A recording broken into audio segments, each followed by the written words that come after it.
de la paix le font souvent pour des raisons tactiques. Alors, nous devons valoriser et chérir la paix et ce qui doit toujours s'attaquer aux causes profondes de l'agression et nous devons nous demander exactement et nous attaquer efficacement à ces causes.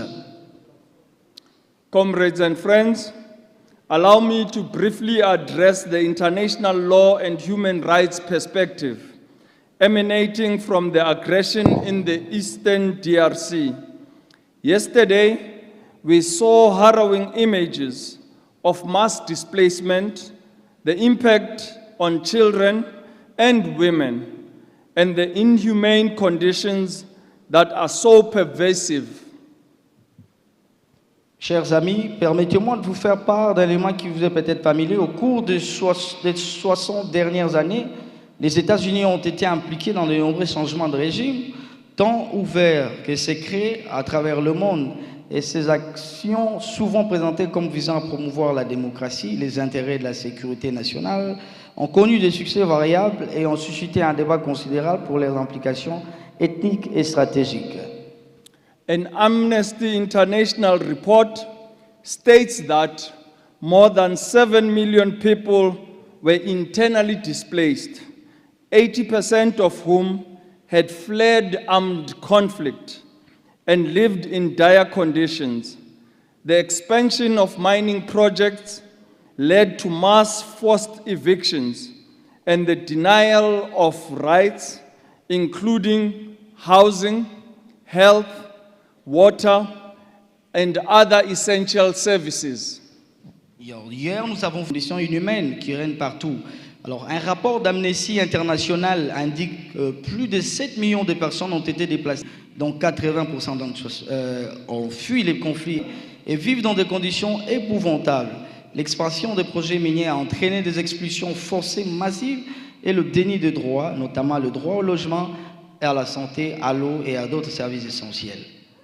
The two gravest violations of international law is sexual violence towards women and the International the International Criminal Court of Justice must do its work, and we must ensure that human rights are protected even under conditions of war and conflict. Les deux violations les plus graves du droit international, Even under conditions of war and conflict. les deux violations les plus graves du droit international sont les violences sexuelles à l'égard des femmes. Et selon l'UNICEF, un viol d'enfant a lieu toutes les 30 minutes. Nous devons veiller à ce que cette parodie de justice et ces agressions prennent rapidement fin et que leurs auteurs soient traduits en justice. La CPI doit faire son travail et nous devons garantir la protection des droits humains, même en temps de guerre et de conflits. Allow me to therefore share with you our perspective on responding to aggression. After many decades of pursuing peaceful protests and passive resistance in South Africa, a tactical decision was made to pursue struggle.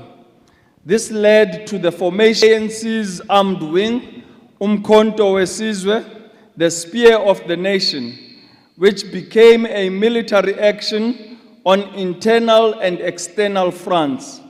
It was at the Battle of Cuito-Guanevale in Angola that finally we were able to break the back of the apartheid regime in South Africa, and it led us to a negotiated settlement and ushered in democracy.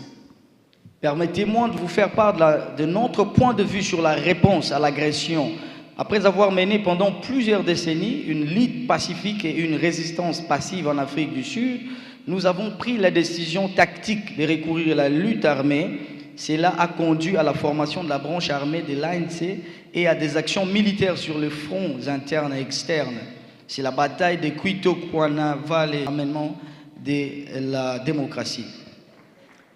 Comrades and friends, I raise this not to tell you that the only way to fight fire is with fire, but to say that any aggression against Eastern DRC is an aggression against the entire DRC and its sovereignty.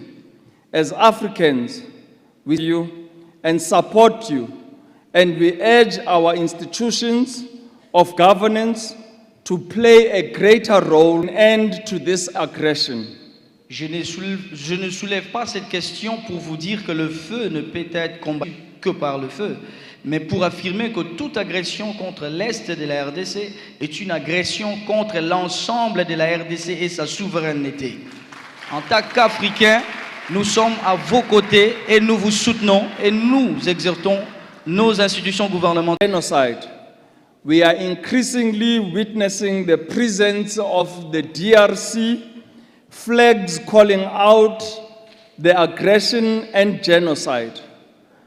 And this, we hope that we will see more young people like yourself flying the DRC flag high and speaking about the genocide.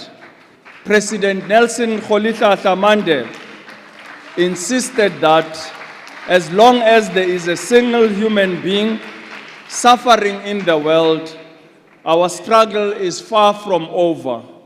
Merci beaucoup. Aujourd'hui,